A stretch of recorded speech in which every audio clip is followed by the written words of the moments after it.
Hey guys, it's Tatsuya. Today, I'd like to share with you the news that vaccinations have finally started in Japan. Japan has been waiting for this day.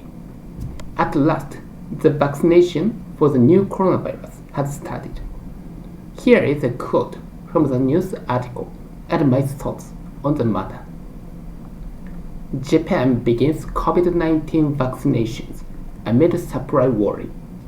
Months after other major economies, Japan began giving the first coronavirus vaccines to frontline health workers. Many are wondering if the campaign will reach enough people and in time to save a Summer Olympic already delayed a year by the worst pandemic in a century.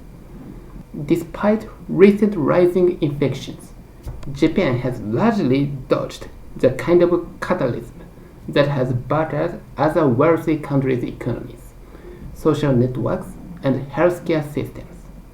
But the fate of the Olympics and the billions of dollars at stake should the Games fail makes Japan's vaccine campaign crucial.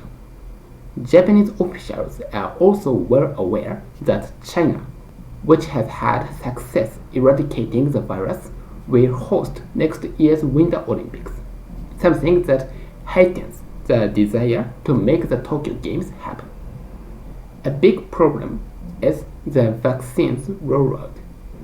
First to medical workers, then the elderly, and then, possibly in late spring or early, the rest of the population. Worries about shortages of the imported vaccines Japan relies on, and a long-time reluctance among many Japanese to take vaccines because of fears of relatively rare side effects that have been played up by the media in the past.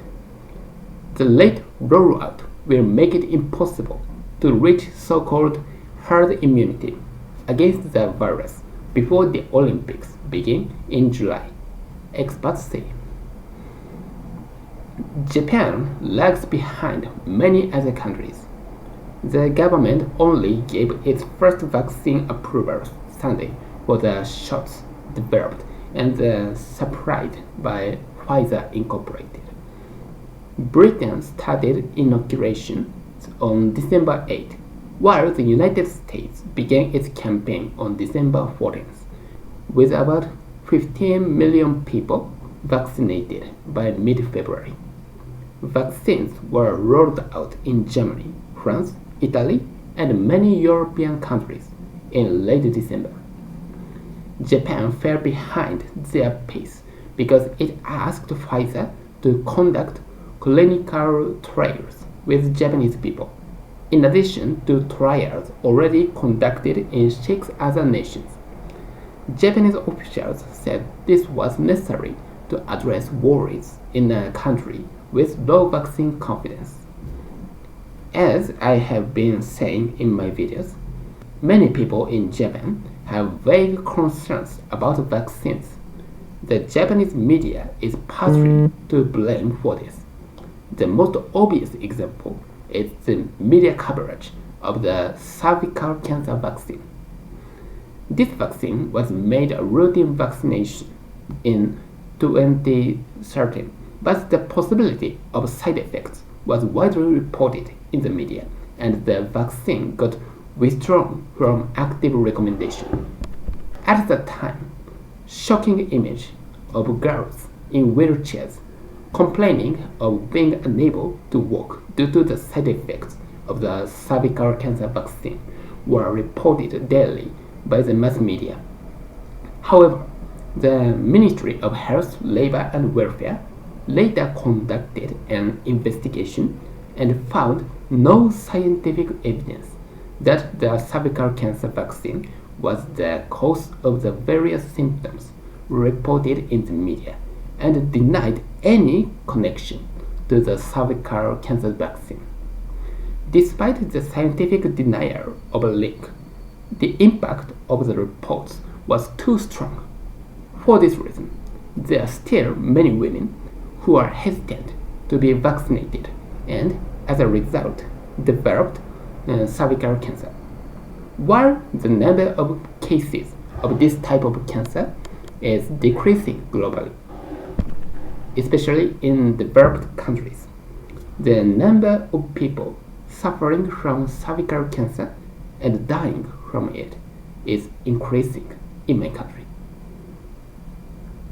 The same thing is happening with the Pfizer vaccine, and a quick search on Twitter shows that some people are claiming that the vaccination aims to reduce the world's population.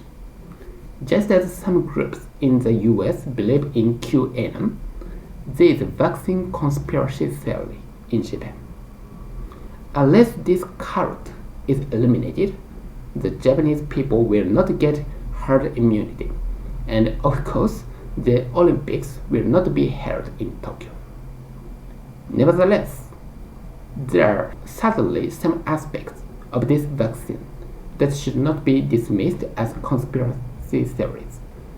In general, it takes about 3 years from the time an epidemic occurs until a vaccine is developed and administered.